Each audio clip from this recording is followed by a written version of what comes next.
Radhe Radhe everyone. आज की video में हम जानेंगे कि लड्डू गोपाल की सेवा में हमें कौन से बर्तनों का प्रयोग करना चाहिए। काफ़ी सारे लोगों का ये मत है कि लड्डू गोपाल की सेवा में हमें पीतल के अथवा तांबे के बर्तनों का प्रयोग नहीं करना चाहिए, तो कुछ कहते हैं स्टील के बर्तनों का प्रयोग नहीं करना चाहिए। तो आज की वीडियो में मैं आपको यही बताने वाली हूँ कि लड्डू गोपाल की सेवा में हमें कौन से बर्तनों का प्रयोग करना चाहिए, जो कि हमारे लड्डू गोपाल के लिए और हम सब के लिए बहुत ही अच्छे रहते हैं। तो चलिए वीडियो शुरू करते हैं। आप साथ में ही देखेंगे कि लड्डू गोपाल का जो मॉर्निंग रूटीन है वो भी मैं आप लोगों के साथ में शेयर करूंगी। और घर हो या मंदिर, हिंदू धर्म में देवी देवताओं की प्रतिदिन पूजा की जाती है और साथ में ही लड्डू गोपाल की भी सेवा की जाती है। पूजा पाठ करने से न सिर्फ मन को शांति प्राप्त होती है, बल्कि जीवन में शुभता का आगमन होता है। हिंदू धर्म में व्यक्ति अपने घर में एक छोटा सा अपने सामर्थ्य के अनुसार मंदिर जरूर बनाता है, जिसमें वह व्यक्ति नियमित रूप से अपने भगवान अथवा अपने इष्ट का ध्यान कर सके और साथ में ही लड्डू गोपाल की सेवा भी कर सके। साथ ही लड्डू गोपाल की सेवा में बहुत सारी चीज़ें और अलग अलग धातुओं की चीज़ें अथवा बर्तनों का प्रयोग करते हैं।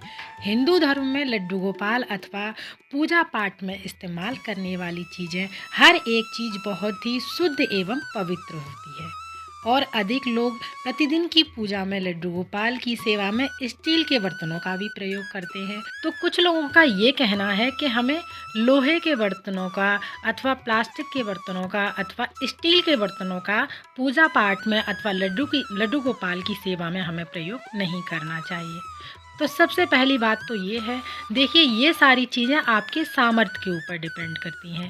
जब भक्त लड्डू गोपाल की अपने मन से और अपने भाव से जब सेवा करता है तो ये सारी चीज़ें मायने नहीं रखती हैं। माना जाता है पूजा पाठ में स्टील लोहे के बर्तन शुभ नहीं माने जाते हैं और इस धातु की बनी देवी देवताओं की प्रतिमा भी सही नहीं मानी जाती हैं। लेकिन मैं यहाँ पर बात कर रही हूँ अपने प्यारे से लाला लड्डू गोपाल की, जो कि बहुत ही दयालु और कृपालु हैं। हर भक्त पर अपनी कृपा बरसाते रहते हैं, जो कि हमारा भाव देखते हैं। वो ये सब नहीं देखते हैं कि मेरे भक्त ने मुझे 56 भोग लगाया है, फिर वो चाहे चांदी के बर्तनों में लगाया है या फिर स्टील के बर्तन में है या पीतल के बर्तन में है या तांबे के बर्तन में है, क्योंकि लड्डू गोपाल तो सिर्फ हमारे भाव के भूखे हैं। वो सिर्फ हमारा भाव देखते हैं। देखिए कुछ भक्त ऐसे हैं जो लड्डू गोपाल की सेवा करते हैं और बहुत ही भाव से और शुद्धता का बहुत ही खास ध्यान रखते हैं और पूरे मन से श्रद्धा से वो अपने लड्डू गोपाल की सेवा करते हैं। तो देखिए कुछ लोगों के पास इतनी सुविधा नहीं हो पाती है कि लड्डू गोपाल के लिए पीतल के अथवा तांबे के बर्तन वो एफर्ट कर सकें। तो देखिए ये भाव के ऊपर ही डिपेंड है। लड्डू गोपाल की सेवा जो है, आपके पास स्टील के बर्तन हैं, स्टील के बर्तन से उनकी सेवा कर सकते हैं। आपके पास प्लास्टिक के बर्तन हैं, उनमें लड्डू गोपाल की सेवा कर सकते हैं, उनमें भोग लगा सकते हैं। चाहे आपके पास कैसे भी बर्तन है, कहने का तात्पर्य ये है यहाँ पर भाव इम्पोर्टेंट है। पीतल, चांदी, सोने या फिर स्टील के बर्तन ये मायने नहीं रखते हैं। अब कोई तो लड्डू गोपाल की सेवा करना इसीलिए छोड़ देगा कि लड्डू गोपाल की सेवा में स्टील के बर्तनों का प्रयोग नहीं किया जाता है। हमारे पास तो ना तो तांबे के बर्तन हैं और ना ही पीतल के बर्तन हैं, तो क्या हम लड्डू गोपाल की सेवा नहीं कर सकते हैं? देखिए आप बस कोशिश कीजिएगा कि प्लास्टिक के बर्तन लड्डू गोपाल की सेवा में ना यूज किए जाएं। बाकी के स्टील के जो बर्तन हैं बहुत ही शुभ होते हैं, बहुत ही अच्छे रहते हैं। आप उनको आसानी से साफ कर सकते हैं, लड्डू गोपाल को भोग लगा सकते हैं। क्योंकि काफ़ी बार ऐसा होता है लड्डू गोपाल के लिए हम सब्जी नहीं बना पाते हैं अलग से और हमारे पास दही रखा होता है, तो लड्डू गोपाल को आप दही के साथ में स्टील के बर्तनों में रखकर भोग लगा सकते हैं।